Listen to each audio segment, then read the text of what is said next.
Okay, I start recording, then I can cut a piece if anything is bad. So, Todor, please say a word of beginning. No, please, somebody else. I'm not talking always. Okay. Let's make all right. This is the fourth icon. Yes.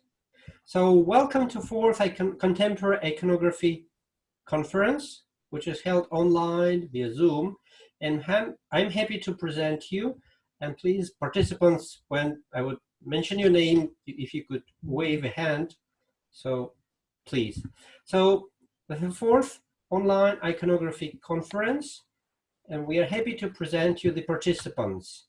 On my left angle, Father Silouan, and Philip Davydov in the middle, and Coman Mihai on the right hand side, and George Kordis below on the dark background, and Todor Mitrović on the light background. Hi. And last time we stopped discussing the question how iconography maintains its integrity or consistency through the ages and through local schools. How can we say that icon of Georgia produced in 12th century would be equally an icon compared to another image which would probably be produced in Greece or Russia or Armenia? So that was the topic we decided to discuss. So please, let's start. Father Silouan, maybe you say something as a newcomer. Yes, let's begin with to change. It's a good question. Very, very nuanced and complicated question. But I think there are, first of all, we have to, I think, take into consideration the overall cultural context, the ecclesial and cultural milieu that tied together the various nationalities and geographies, of course, under the umbrella of the Orthodox Byzantine imperial influence. That's that's the general context that I think enabled the dissemination of the forms, in a consistent way that tied them together. But then the more complicated question beside that is the specific aesthetic principles that string together as sort of like a golden line the various aesthetic tendencies of the various schools. I think that do you want me to begin to? I have at least 10 categories. I mean, I think we could begin with what I have, and then we could discuss them. I mean, what do you mean categories? I mainly pictorial principles, if you want to call it that. Okay. General pictorial principles that that you could say that tie together the various schools. Okay, one of them you already discussed, the tension between abstraction and naturalism. That's one thing. And I'm sure like the categories that we're going to be using or that I'm going to be using could be challenged in various ways, but they will at least serve as starting point. heuristic point of reference. Then you have the tension between volume and flatness. Okay, that's a bit very general, but I think it's related to the issue of naturalism and abstraction. You have a composition that unfolds parallel to the picture plane without the deep depth of the linear perspective or illusionism. That's another one. The work is active and moves towards the viewer. establishing a relationship with the viewer. That's another important principle. The work holds together among its constituent parts with some degree of life, okay, or rhythmic unity. The use of multiple perspective systems, for example, vertical perspective, hierarchical perspective, simultaneity, or multiple view perspective, and what has been called inverse perspective, okay? 7, clarity and fluidity of line. That's the general, usually a use of line that is a composite line rather than the continuous line, which is what George mentions in his book on Icon and Communion. Clear articulation of the likeness or the unique likeness of the subject or the model without maintaining that clarity, so that way it doesn't veer too much into distortions that like annul our capacity to differentiate between different hypotheses. 8, actually no, 9, the overriding of the limits of time and space in the composition. Okay, you have, for example, multiple, like the depiction of one person in multiple, moments in the composition, or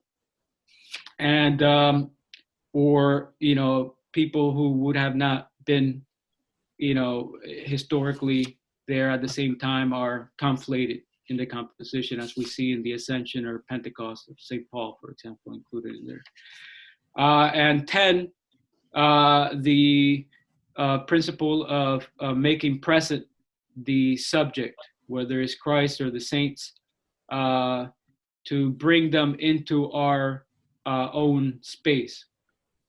Those are only 10 that I think could be seen as tying together the various schools. Now, various schools will emphasize, for example, flatness more than another school. And, or for example, the Macedonian school is more volumetric than a Russian sensibility. And I think that has to do with national temperaments and the local pictorial traditions.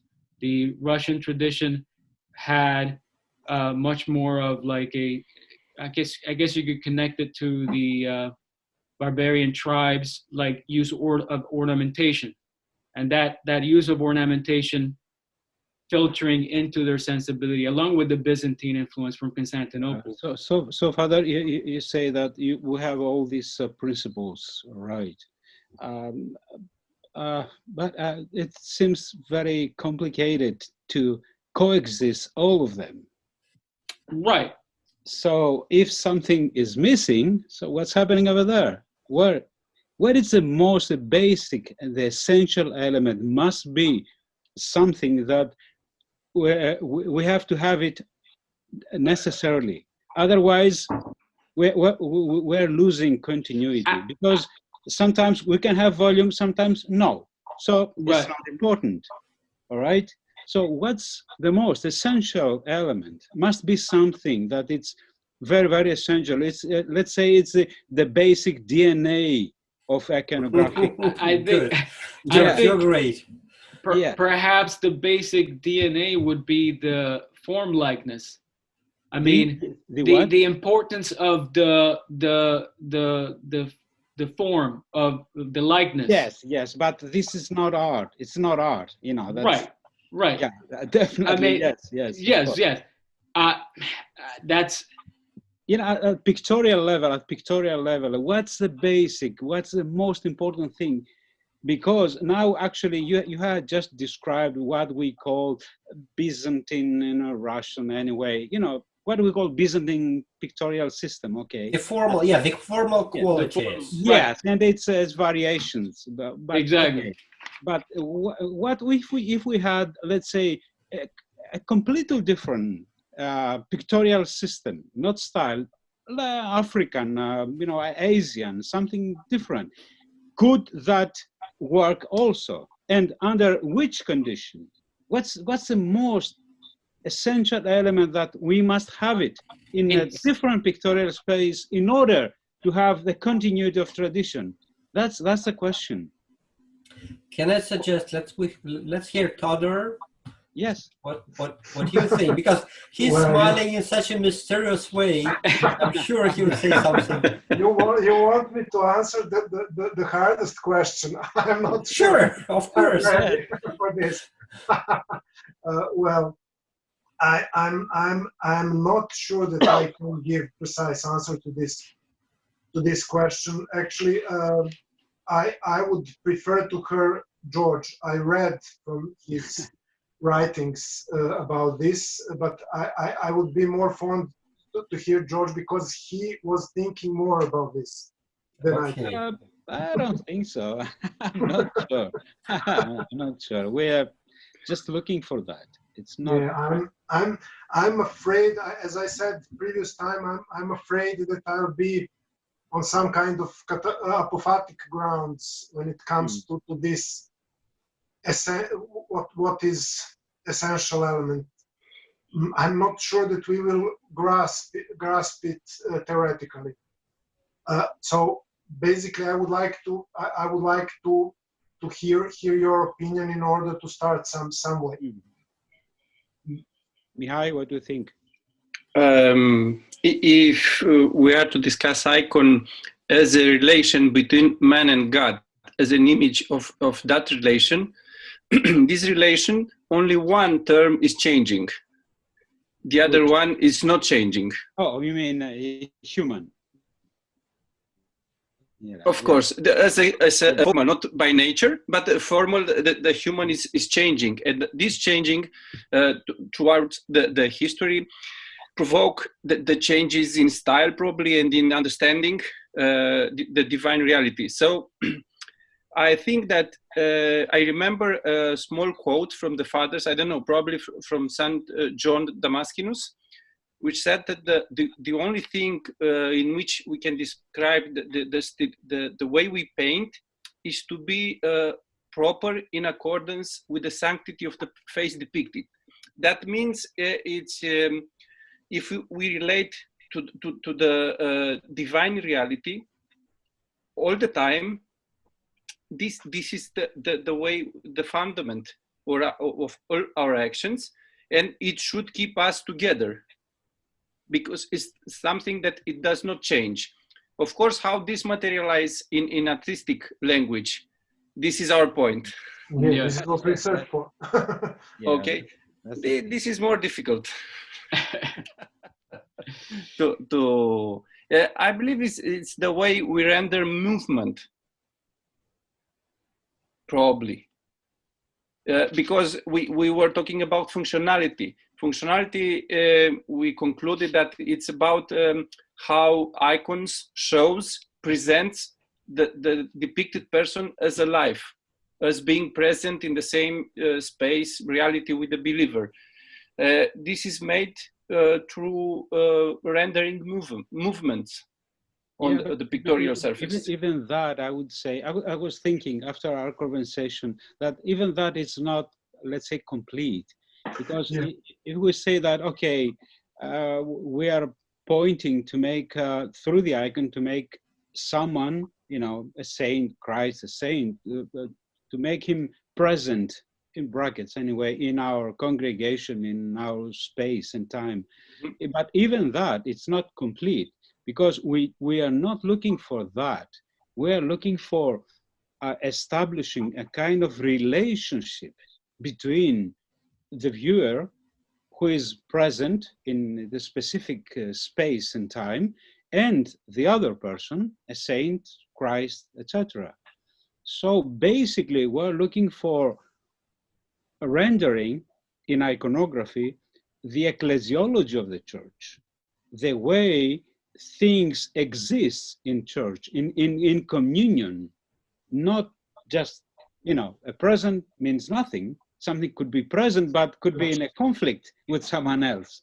We're looking for rendering the ecclesiology of the church, to visualize this state of love, this state of communion and love, that it's the essence of church.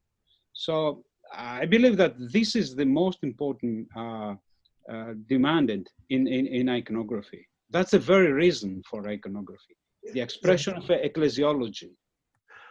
Absolutely, I absolutely agree with this. But is it possible to project this in style, in artistic style? Look, it is possible to visualize this even in different artistic languages, but the reason behind must be the same.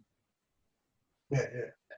So that's why we could have a different style, but the reason is the same, because it works. Different solutions work towards the same direction. Yeah. Okay. This is. We can specify that. We can talk on that, but that's my opinion. Yeah. Yeah. I agree with this. This is yet this is the actually the theological basis. I mean, yes. The ecclesiological basis. Ecclesiological basis, because theological is very abstract, I would say, very abstract. Means what? Theological. Ecclesiological means something more specific. More firm, very specific. Yeah. Okay. But I just now have a problem to skip to project this principle, how to project it to artistic expression, and to present this rationally. I'm not sure that I have words to express this. This is my problem. Okay. Let's talk. Let's say, Father, what do you think? Well, the one thing that I've wondered, because I've thought about what you're saying, George, and part of me agrees with what you're saying, and part of me at the same time wonders whether or not that's something that we could attribute to the intent of the iconographers of the Byzantine period. I mean, I don't know. I mean, I think that for us in the contemporary, like 20th century, 21st century discourse of ecclesiology and personhood in theology, that this is a very potent concern. The notion of communion, but it was, I don't know if it was necessarily a topic that was being discussed amongst iconographers that took them to make the pictorial decisions that they did. Now, never. But the thing is that, for example, in your writings, you make a very good case to demonstrate how this ecclesiology is evident in the principles of Byzantine iconography. So there is that tension. There is the tension of, do we really need to abide by what we think the Byzantine iconographers had in mind, or can we actually, based on the truths of the church, actually develop a theoretical matrix that helps us structure our aesthetic decisions? And I think that's what I think you're giving us. But I agree with Todor as to difficulty as to, do we have to then solely abide, or how does that mean in a concrete level of pictorial form? I finish with this. Yeah. I wonder this last point. I wonder, for example, you brought it up earlier. I wonder whether or not for example, in Asian art, whether or not there are aspects of their tradition that could be implemented in ways that does exactly what you're talking about. Those things in a way that this sense of community and union could be expressed. But we must have something very, very substantial and very solid on the ground of iconography, something very real. This ecclesiastical experience, not just very foggy, I would say, or abstract theological, ideas, which is something that definitely cannot be defined or rendered. Yeah. Yeah, I would add to this. This is very, very important point, that this is what actually made some kind of, I would try to describe this as some kind of stylistic density, stylistic intensity of Byzantine art, or let's say late Byzantine art after iconoclasm, because actually on this ground, a very, very strong building was built, because centuries were adding something to this art, and they had this firm ecclesiastical basis, although it was not conscious. It's not important actually, was it conscious or not. There was no, it's not important to be rational, it's experiential thing. So simply, this is why we have very hard tries to enliven this art, because it was enriched through centuries. Centuries of human endeavor gave some.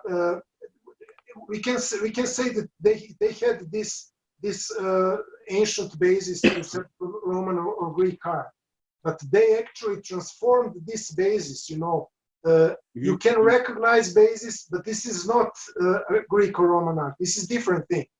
And this, what makes it different, are those layers of Christian experience and Christian history, which made these late styles so strong and so expressive that we actually, it is very hard to repeat to repeat this energy, to put, let's say, in a new way, this kind of energy, because it's, it was not built by one person, it was built by a society, by a church. This is very strange, something that we should take into our consideration when we think about this historical basis we are watching that. It's very, very it's very hard to be in this mode. It's not possible. We have different means. We have contemporary theory to enter this kind of this art, but their way of thinking, as you said in our previous session, it's very hard to enter their heads, actually, or their souls, their hearts. It's we are simply building things with different, let's say, bricks, or I don't know how to express this, but this is simply, this should be taken into account, in my opinion. Can I introduce something? Sure.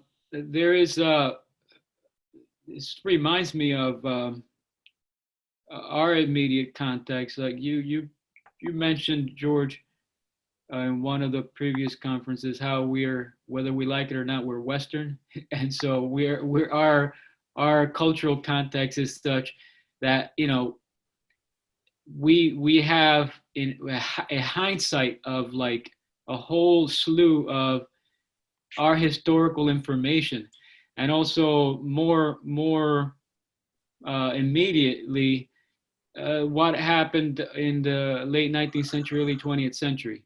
And so I think,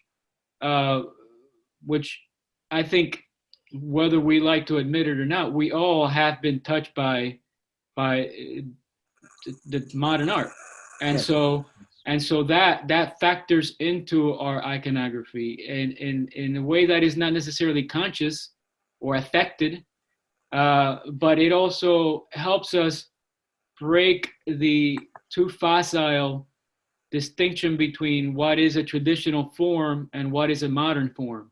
It's like, well, it's not so simple. You can't just completely push out what it has ultimately become part of us as 21st century iconographers, as part of how we think of images based on what occurred in the late 19th and early 20th century developments of modern art. Mm-hmm. And so which means that, it is the ecclesial experience, the existential being in communion within the church, that is the means by which we filter what we could use and what we cannot use. And it's very experiential, because you have to confront all of these things in the workshop. You have to confront all of this when you're actually drawing a line. And so every step of the way, every decision you're making pictorially involves that cultural context, mm-hmm. and your ecclesial participation. Yeah. And so that's why it's so difficult. That's why you can't do a monolithic theory and do all the bullet points of what it means to be, to have a legitimate icon. It's very difficult. That's why you have to go almost in the apophatic way, Yeah. Let's not talk about the legitimate icon, because right. Yeah, that's a very dangerous, very dangerous word. Yes. Stylistically, at least, we cannot talk about legitimate icon. Or stylistically functional. Yes, functional. Yes. Yes. Legitimate icon. Talking about forms. Yes, definitely, we can talk about. It's complicated, Father, and actually what I believe is that we don't need any recipes, or we don't need any canons. We need just a criterion. So every every specific moment, we have to make a decision and say that, oh, I like this, this blue, color, from, Chagall. I would like to use it. Can I do it or not? And yet I cannot decide, because it is a matter of my composition. If my composition can accept that, if that blue does not destroy the unity of my composition, if it's not too strong, so we need a criterion. This is the only thing we need, actually. Yeah. But this criterion is something that cannot be precisely pointed by a finger, I think. No, it's not. It's not simple. It's not. It's not recipe. It's not recipe. Yeah, it's not recipe, and it's not rational. It's a way of thinking. It's a way of thinking. It's a way of thinking, but not let's say not a school of thinking. It's not a system of thinking. Yeah, it's more a way of thinking and more a way of experiencing, or a way of feeling. Yeah, feeling. Yeah, thinking. If we add feeling to this, to thinking, then it's a way of thinking. Our senses must be, let's say, trained to experience what is proper or not. And that's the real ecclesiastical experience that helps. That if you have a taste from ecclesiastical life, you know what works or you know what doesn't work. Can we call it an ecclesial conscience? Yes, definitely, yes. That's a good word. Yeah, we needed you for this. Okay. Yeah, definitely. Yeah, it can be said. I have a great desire to interrupt you, because what you're saying is great, but if we take icons created just for sale, if we take someone's work which was made only for money, but without really thinking about divine image, will it work? Will it be a good icon?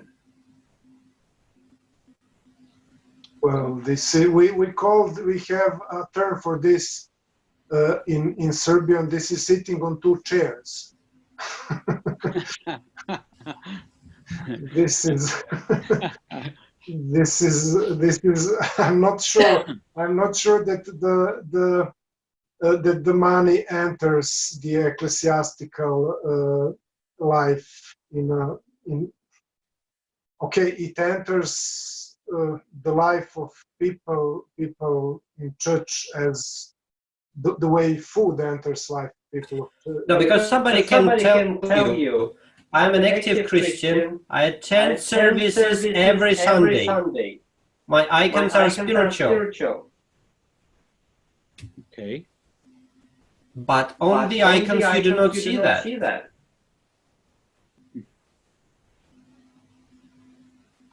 Wow. No.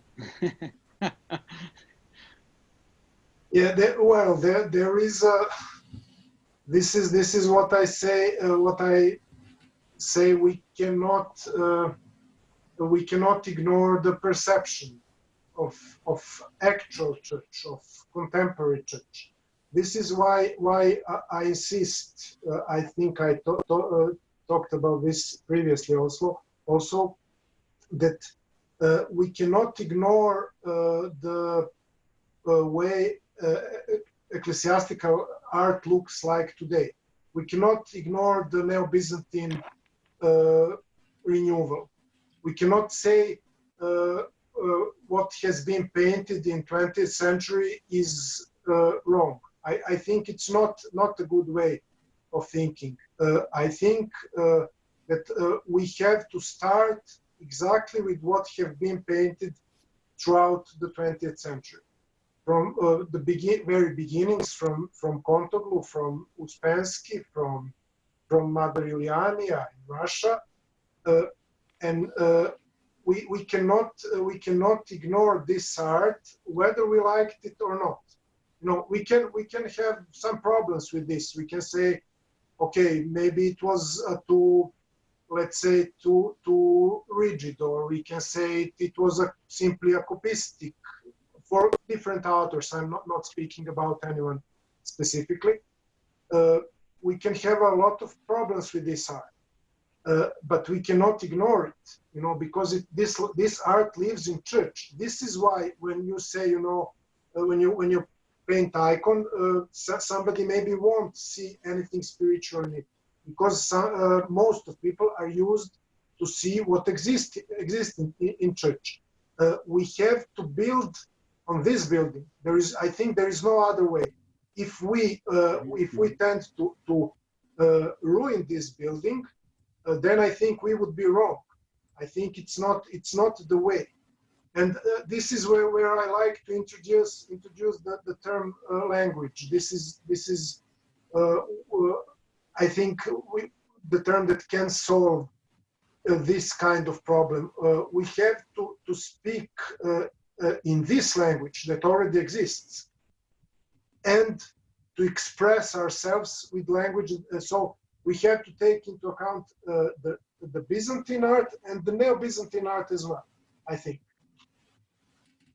this is my opinion, and this is why your question is correct, Philip. Why we face the problems. I mean, it's not what George says. It was not the principle always. Basically, more often, let's say, more often money was deciding about the way churches have been painted in 20th century. You know, so let's say.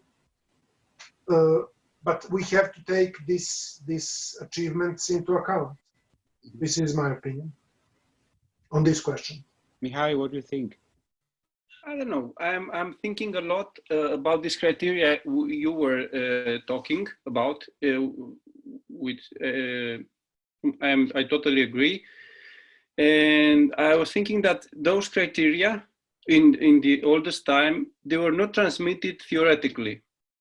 They were regarding exactly the ecclesiology of the church, which was transmitted throughout experience, from the master to the disciple, and from the geronda, monk, to his disciple. It's the way, because yeah, but there was the worship, you know, of the church, services, the music, you know, architecture, building, all this.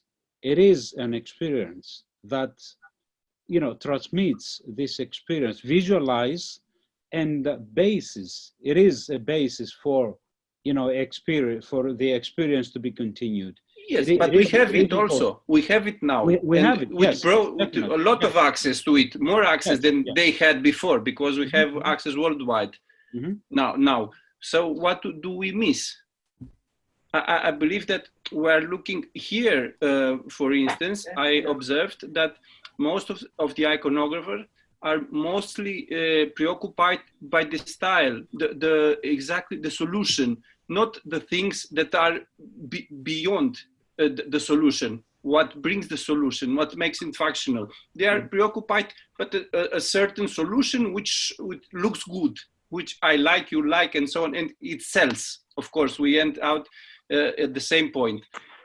But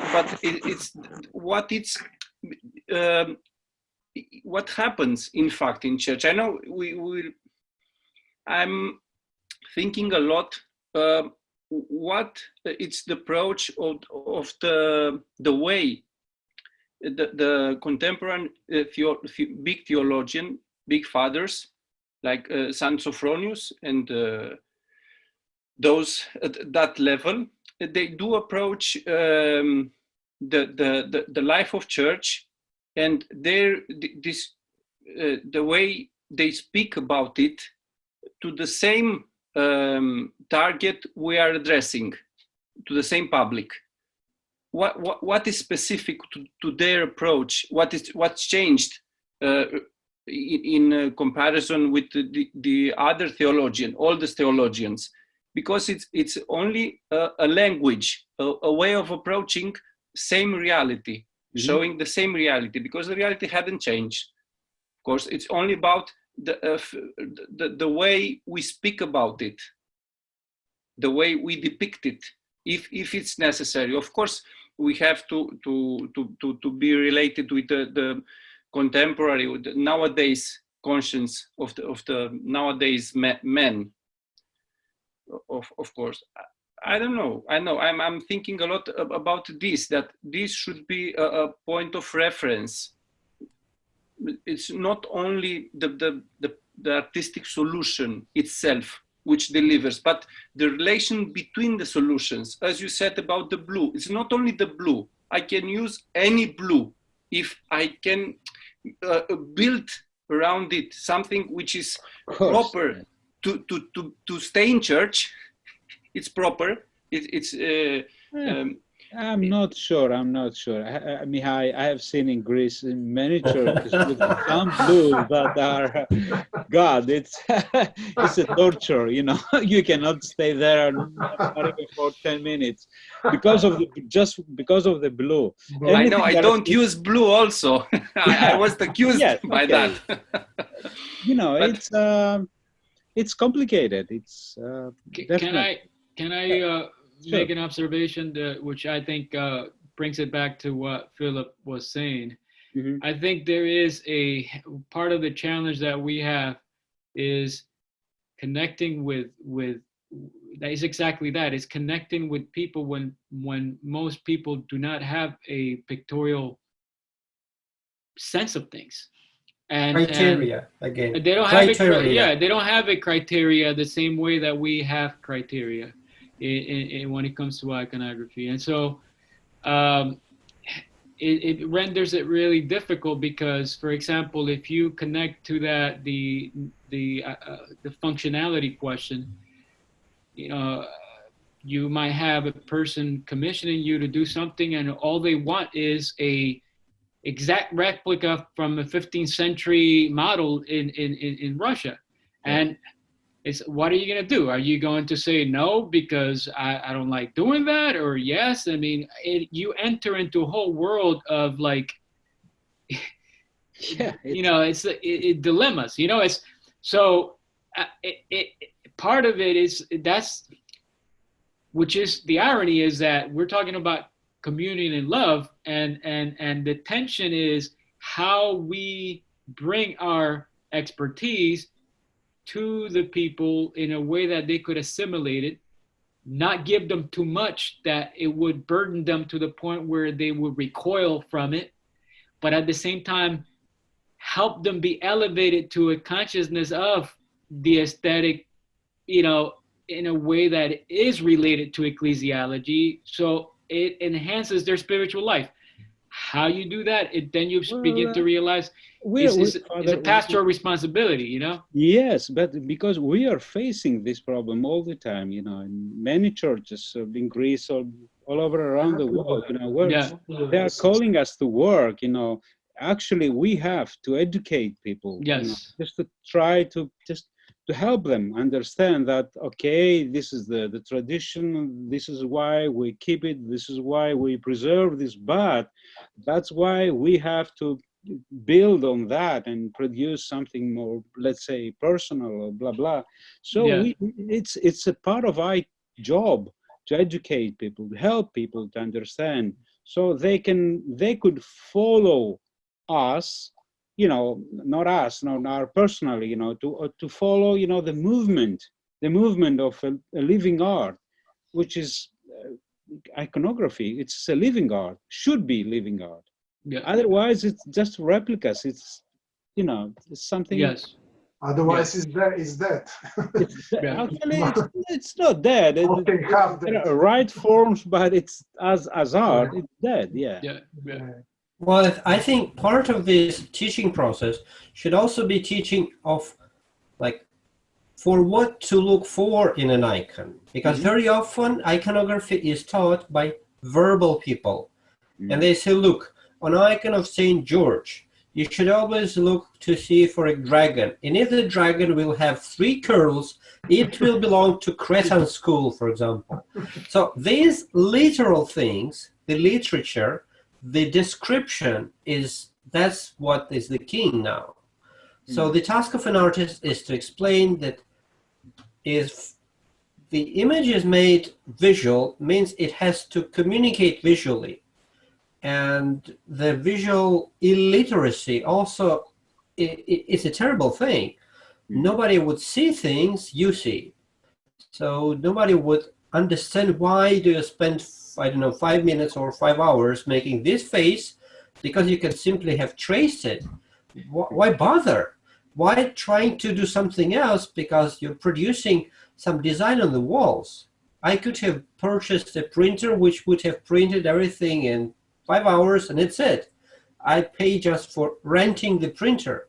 Why do you have to do something? So explaining the role of the artist as well, and the role of art in the church, that's what we began from.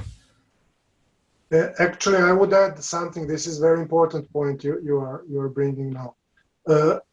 Actually, I think that there is a kind of, we have some kind of misunderstanding in church of the importance of art itself.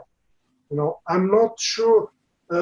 Somehow contemporary church follows these distinctions, you know, to professions, and since basically theologians are leading churches, they simply don't think about art as something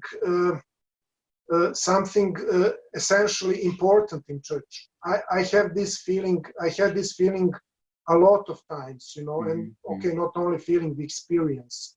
So maybe I think maybe we should think about simply putting an accent on the importance of the visual medium for church.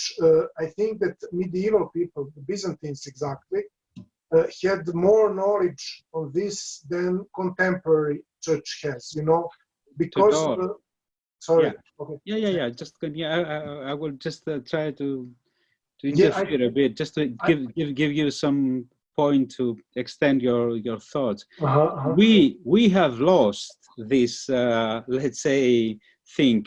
It's our fault. It's iconographers' fault, because actually we overstressed the meaning of the icon, and we have lost the importance of the visual part of the icon. Yes. I'm totally with you, George. Yes. That's absolutely. Yes. So Yeah, the that's- icon for most of the people is just a message, it's a meaning. Yeah, symbolic, full of symbols. Symbols, The blue will ideas, and symbolize this. theology, but the visual part, it's not important. It's important only in the way it expresses the meaning. Otherwise, by itself, it's nothing. It's not important. Can I go ahead, Todor? You want to finish your Yeah. thought?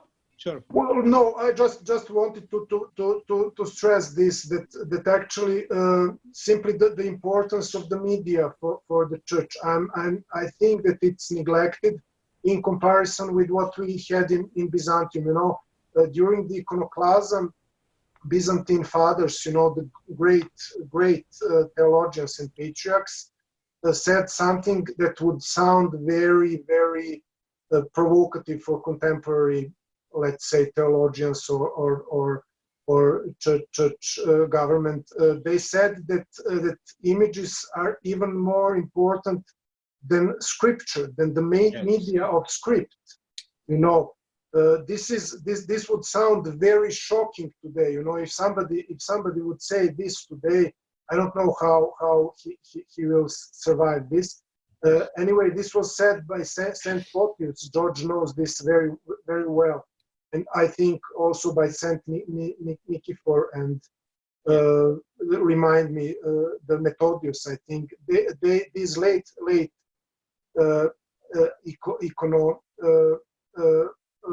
defenders of icons actually put the visual medium above the medium of the word, which was unbelievable in Middle Ages, you know, and in ancient times. You know, the word was absolutely above any way of communication. Word was, you know, word was something that had divine prerogatives, and they made very, very let's say very modern, very avant-gardistic, actually, media theory, in my opinion.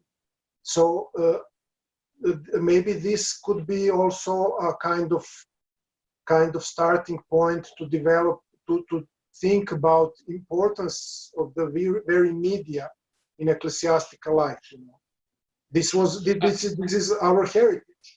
Can I introduce something in light of that? This reminds me, or this brings up we've mentioned feeling every now and then in our conversations, or your previous conferences, and then in this current conference. And I think, in light of what Todor is saying, of the importance of the medium, of the, or what the way that George was putting it, of the visual, which is in another way of saying the importance of the aesthetic over the meaning or symbolic meaning dimension of things.